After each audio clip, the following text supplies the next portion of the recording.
Today I'm going to talk to you about flying solo. And I don't mean in an airplane or driving by yourself. I'm talking about flying solo when it comes to your Social Security and the strategy that you take when it comes to drawing your Social Security in retirement.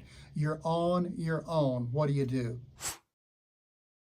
If you're single, you don't have an ex-husband to draw off of, a deceased husband or wife to draw off of. You don't have a spouse to coordinate your Social Security with.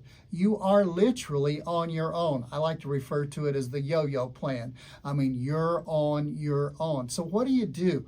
Well, the one place you cannot go for advice, you can go there for information, but you cannot go to the Social Security office for official advice. Now, by that, here's what I mean.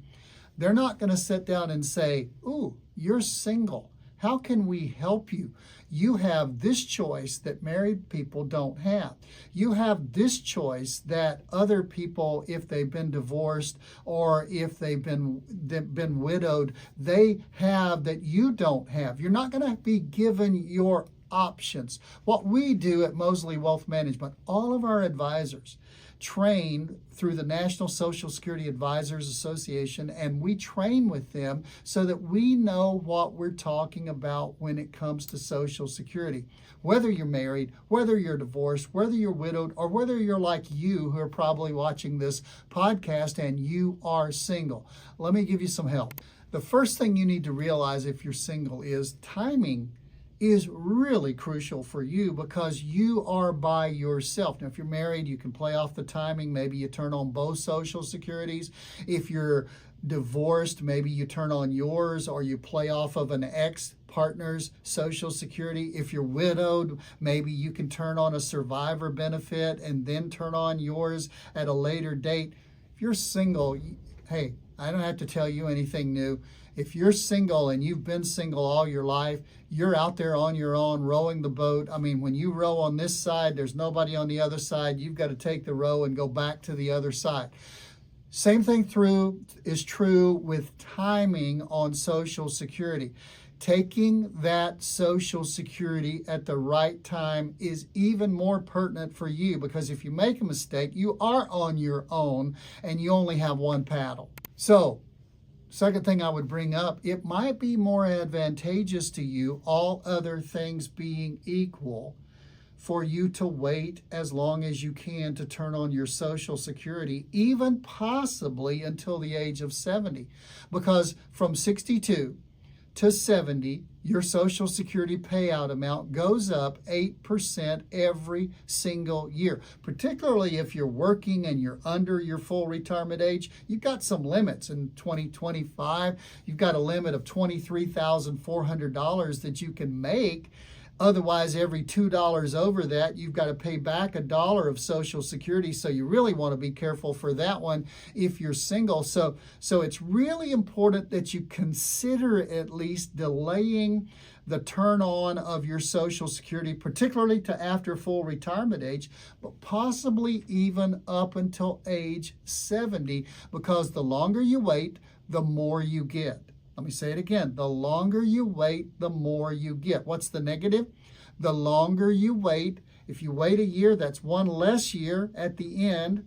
When's the end? Nobody knows. But it's 1 year at the end of your life. You're not going to get paid, but you're going to get paid for all of those subsequent years, an extra 8% by waiting a year. So you may want to wait a year, wait 2 years, wait 3 years, wait all the way till 70. That may be part of your timing. Now let's talk about something else that's a big factor, and that's longevity or your health situation. If you're, a person that, you've got this and you've got that, and they're pretty much major thises and that's, then you want to be careful and you might want to turn on Social Security sooner rather than later if you have any kind of disease or ailment or anything that might cause you to have a shortened lifetime. But if you're in your 60s and you're still taking care of both parents who are in their 80s or 90s, that's called longevity. Now, that doesn't mean that you're going to live forever like your parents have, but it may mean that you've got longevity in your genes. Only you can decide this, and it's a rolling of the dice and a little bit of a gamble, but how healthy are you is a big factor in whether I should turn it on or not. Number two, how long have my parents lived, my brothers and sisters lived? If you're the youngest one and they're 15, 20 years older than you and they're in great health and they're still right of their mind, then you may want to consider waiting as long as you can, working as long as you can so that you have income, and waiting as long as you can so that that Social Security just keeps getting built bigger and bigger and bigger. And a related thing, if you're still working from 65, 66, 67, all the way up till 70 and not drawing Social, not only are you building a larger Social Security payout, but generally most people at that age are building a larger retirement fund, or they're not beginning to go to their retirement nest egg and draw from it in their mid-60s. They're waiting until they're 70.